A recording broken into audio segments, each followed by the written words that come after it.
교회는 주님이 세우셨습니다. 그리고 그 교회는 천국의 모형입니다.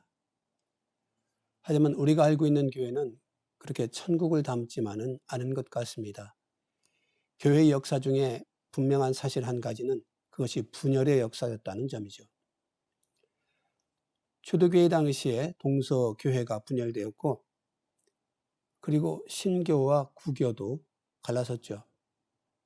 우리 개신교 안에도 장로교도 있고 침례교도 있습니다. 또 우리나라에서도 이 분열의 역사는 낯설지 않습니다. 장로교 내에서도 통합과 합동, 또 기타 여러 교단도 있습니다. 또 주변 알만한 교회들이 갈라져서 또 다른 교회가 되었다 하는 소식도 종종 들을 수 있습니다. 왜 교회는 분열하는 걸까요? 왜 나눠지는 걸까요? 사실 이것은 질문하기 좀 까다롭습니다. 어떤 경우에는 그것이 분열이 아니기 때문입니다. 이를테면 종교개혁 같으면 한 사람의 힘으로 인한 건 아니었었고, 그 시대의 흐름 속에 하나의 분수령이 되었다라고 말할 수 있습니다. 유럽 각 지역에서 이 개혁에 대한 움직임이 있었고, 루터가 그 기폭제가 되었다라고 말할 수 있겠죠. 체코 프라하를 여행하는 사람은 그 유명한 천문시계 광장을 꼭 들릅니다. 그 광장 한가운데에 얀 후스라는 분의 동상이 세워져 있습니다. 이분은 신학자이고 목회자인데, 이 영국에서 성경을 영어로 번역했다라는 것에 영향도 받았고, 이분도 스스로 체코어로 성경을 번역하여서 사람들이 읽을 수 있도록 만들었습니다. 그리고 설교하면서 그동안 교회의 잘못에 대해서도 따끔하게 지적을 했죠. 결국 당시 교회에 의하여서 처형당했습니다. 그런데 그의 영향으로 보헤미안 교도들이, 그리고 모라비안 교파가 생겨나게 되었죠. 이 얀 후스의 죽음 이후에 100년 지나서 루터의 저 유명한 비텐베르크 성당의 항임은 95조, 그것이 붙었고 종교개혁이 일어났습니다. 다시 말한다면 이렇게 각 지역별로 교회는 나름 세워져 가는 거죠. 루터의 영향을 받아서 이 독일에서는 루터교가 강세입니다. 개혁자 칼빈이 활약하였던 저 스위스는 장로교의 본산지라 볼 수 있겠고, 저 섬나라라고 볼 수 있는 영국은 성공회가 자리 잡았습니다. 이렇게 각기 다른 교단과 교파들은 역사적 혹은 지리적, 언어적, 문화적 배경이 있는 것들입니다. 그것들은 갈라선 것이 아니라 그렇게 발전되어지고 진화한 것이라고 말할 수 있습니다. 그런데 어떤 진화나 어떤 갈라섬은 분명히 잘못된 경우도 있죠. 처음 동방교회와 서방교회가 갈라설 때에는 이게 정치적인 영향이, 이권에 대한 그 배경들이 분명히 있었습니다. 또 우리나라의 장로교회 통합과 합동에 갈라서는 모습은 이른바 에큐메니칼 운동에 대한 신학적 해석적 차이, 이것이 겉모습으로 드러나기도 했었죠. 어떤 것은 분열이고 어떤 것은 진화일 겁니다. 그리고 그것이 섞여 있기도 할 겁니다. 부모가 자식을 낳았지만 얼굴이 얼마만큼은 닮았고 또 어떤 부분은 닮지 않았을 수도, 그리고 그 입맛마저 다를 수 있습니다. 그렇게 해서 바뀌어져 가는 거죠. 특별히 하나의 교회 안에서의 분열과 다툼은 경우의 수가 너무 많아서 하나로 통합하여 말할 수 있는 대상은 아닌 것 같습니다. 싸워서 나눠지는 경우는 분열이라고 하고, 이 더 큰 목적을 위하여 은혜롭게 몇 개의 교회로 갈라서는 것은 분립이라고 한다, 뭐 이렇게도 말하지만 그것이 꼭 말 그대로인 것은 아닐 수도 있습니다. 교단이든 교회이든 나눠지는 것에는 복잡한 이유와 과정이 있습니다. 심지어 사도행전에 나오는 첫 교회인 예루살렘 교회도 흩어졌습니다. 그 이유는 당국의 핍박 때문이었었습니다. 하지만 흩어진 사람들이 두루다니며 복음 전파했고 교회를 세웠고 그 중에는 안디옥 교회와 같은 훌륭한 교회도 있었습니다.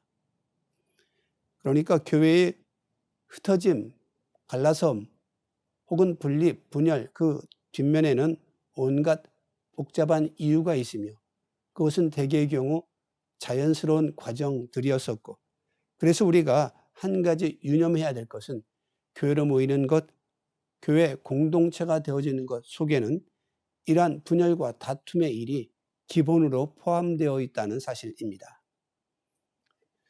왜냐하면 교회는 이를 이루기 위하여 모였기 때문입니다.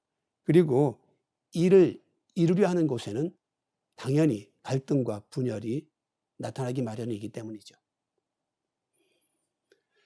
사람이 운동을 하지 않는다면 근육통을 겪을 이유가 아마 없을 겁니다. 운동을 하고 힘을 썼기 때문에 몸이 피곤해지고 근육이 딱딱해지죠. 교회도 마찬가지입니다. 이를 이루기 원치 않는 교회라면 분열도 어려움도 겪을 이유가 아마 없을 겁니다.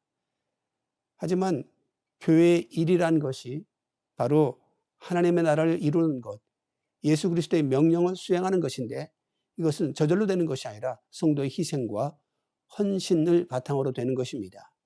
그리고 그 희생과 헌신의 많은 부분이 교회에 박혀 있기보다는 핍박이나 고난의 시기 같은 걸로 외부에서 우리를 향하여 다가오기보다는 사실은 내부에 있죠.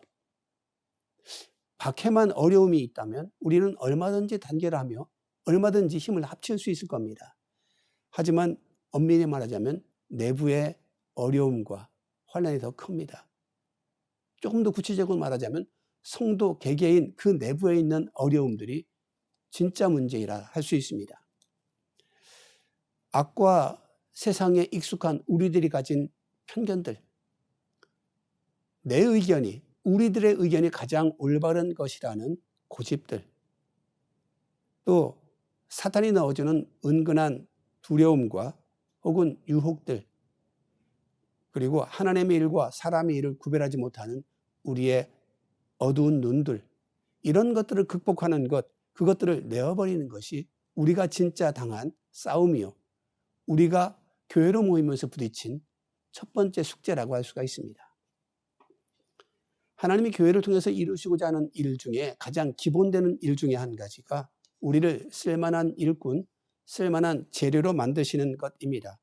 그래서 예수님께서도 제자들을 훈련시키는데 3년이 필요했던 것 아니겠습니까? 우리는 단순히 예수 믿고 구원받는 데 그치지 않고 우리에게 묻어있는 세상의 흔적을 지우는 것에 힘을 기울이고 또 예수의 일에 순전한 마음으로 협력할 수 있는 참된 그리스도인이 되어져 가야만 하는 겁니다. 산에 아름드리 나무가 울창이 서 있다 할지라도 그게 그냥 집이 되는 것은 아닙니다. 그걸 잘라다가 잔가지를 쳐내고 그리고 집을 만들어도 변형이 없을 정도로 숙성시키기나 혹은 건조시켜야 되고 또 집의 규격에 맞도록 잘라내거나 혹은 깎아내야만 합니다. 서로 연결하여도 무너지지 않을 만큼 구멍을 뚫거나 혹은 못을 박아야 합니다. 저 산에 서 있는 나무가 아무리 잎이 무성하고 줄기가 튼실했다 할지라도 그 나무들이 깎여지지 않는다면, 잘려지지 않는다면 그 나무는 집이 될 수가 없습니다. 그래서 우리는 나무로 집을 짓는다고 하지만 엄밀히 말한다면 목재로 집을 짓는 겁니다. 목재는 나무가 지닌 수많은 특성들을 빼앗긴 상태입니다. 잎도 없고 뿌리도 없습니다. 높이선 자태도 없고 새들도 깃들지 않습니다. 잘려져서 반듯하게 묶여져 있기도 합니다. 하지만 바로 그 모습이, 그 상태가 집을 짓기에 가장 적절한 상태입니다. 집을 지을 나무를 찾고 있는 사람은 무성한 잎이나 가지를 보고 찾는 것이 아니라 그 나무의 본질을 보고 찾는 겁니다. 잎이나 뿌리로서의 나무가 아니라 나무가 가진 그 본질의 특성이 집을 짓기에 적당하기 때문에 그것이 목재가 되는 겁니다. 그리스도인이면서도 아직 목재가 되지 못하고 나무로 남아있는 사람들이 많이 있습니다. 세상의 흔적을 그대로 가지고 있는 것, 그리고 그것을 그대로 원하는 사람들까지도 있습니다. 나는 예수 믿고 교회 다니지만 흔히 말하는 예수쟁이는 되기 싫다라고 말하기도 하지요. 세상이 가지고 있는 예수 믿는 사람에 대한 그 안 좋은 이미지들, 즉 꽉 막힌 사람들, 자기 주장만 펴는 사람들, 남들 어찌되든 나만 챙기는 그 예수쟁이들의 이미지를 나는 벗어버리겠다, 이렇게 생각하는 사람들도 있습니다. 무슨 말인지 이해할 수 있습니다. 저도 젊을 때는 그런 생각을 많이 했었으니까요. 그런데 예수께서 원하시는 그리스도인의 모습은 자기를 이긴 그리스도인입니다. 과거를 극복한 사람들입니다. 그 속에서 세상의 냄새들을 지워버린 사람들입니다.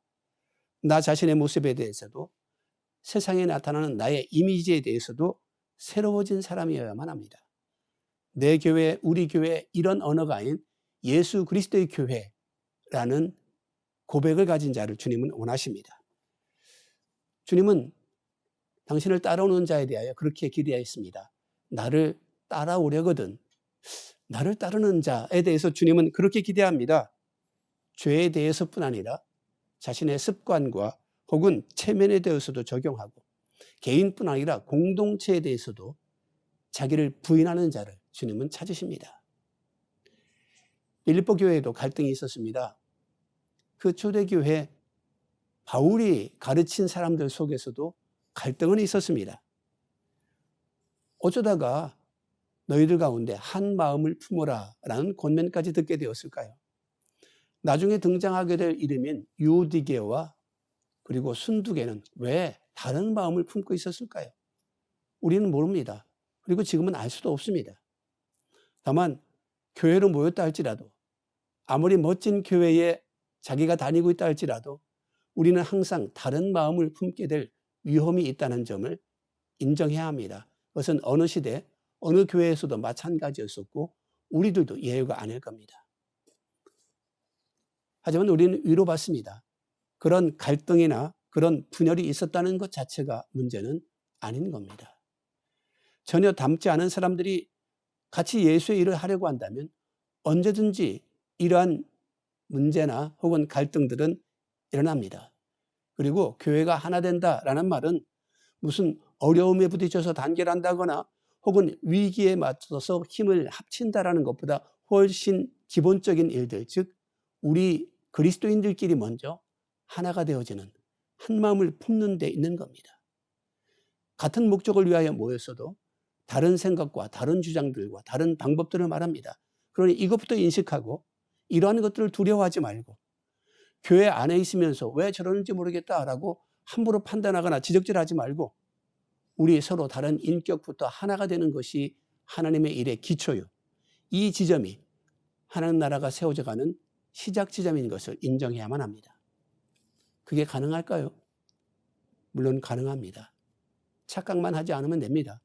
내가 하는 것이 아니고 내가 양보하거나 또 서로 존중하거나 서로 굳게 결심하는 식의 우리의 힘이 아니라 훨씬 더 기본적인 힘 위에 세워져야 합니다. 그것은 바로 그리스도 안에 성령의 교통함입니다. 한 마음을 품는다는 것은 우리가 이해한다고 되는 것이 아닙니다. 결심한다고 되는 것도 아니고 노력한다고 되는 것도 아닙니다. 오직 성령께서 함께 하셔야만 가능합니다. 그저 한 마음을 품으라 라고 말하기 전에 그 전제 조건이 되어진 있거든, 이게 1절 9절에서 볼 수 있습니다. 그것이 전제 조건에 붙을 수밖에 없습니다. 그리스도 안에 무슨 권면이나 사랑의 무슨 위로나 성령의 무슨 교제나 긍휼이나 자비가 있거든, 있어야만 한다는 얘기죠. 사랑하는 성도 여러분, 여러분 안에 그리스도인의 권면과 사랑이 있습니까? 그리스도 안에서의 교제와 그리고 긍휼과 자비가 있습니까? 신앙생활은 나 하나만 똑바로 잘하면 돼 라는 말에 속아서는 안 됩니다.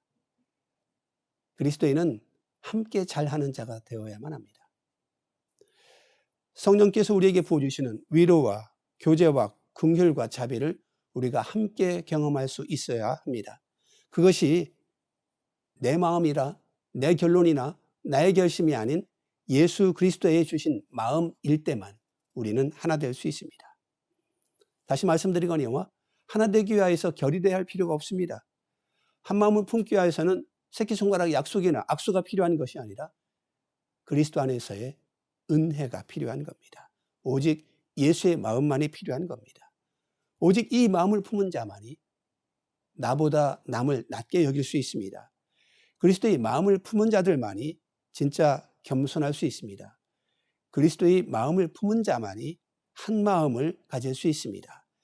그들이 세상의 갈등, 세상의 분열을 치유할 수 있는 예수의 사람이 될 수 있습니다. 기도하시겠습니다. 주님, 네, 감사합니다. 오늘도 우리를 말씀을 묵상하는 자, 주님께로부터 받는 기대가 무엇인지를 살피는 자, 내 안에 어떤 가능성이 있는지 다시 한번 깨닫는 자 되게 하시니 참으로 감사합니다. 주님, 세상 흔적으로 가득하고 세상 방식을 신뢰하던 나를 이제 고치시고 이제 새롭게 하시어 주의 방식, 주님의 모습에 익숙한 자, 그걸로 새로워진 자가 되게 하여 주시기를 간절히 소망합니다. 주님이 우리를 쓰시고자 할 때에 능히 쓸만한 아름다운 제목 되게 하여 주시옵시고, 주님이 우리를 불렀을 때 서로 같은 마음을 품으며 같은 목적을 가진 하나된 자가 되도록 도우시기를 원합니다. 그래서 교회가 주님께 기쁨이 되어지고 세상을 향하여 쓸만한 존재가 되어지며 세상의 갈등을 우리 치유할 수 있는 존재들까지 되어지게 하시기를 간절히 소망합니다. 주님, 우리가 예수 안에서 한 마음을 품는 자들, 같은 경험들과 같은 위로와 같은 사랑들을 가진 자들이 되게 하시니 감사하며 찬양하며 주께 맡기며 예수님의 이름으로 기도하옵나이다. 아멘.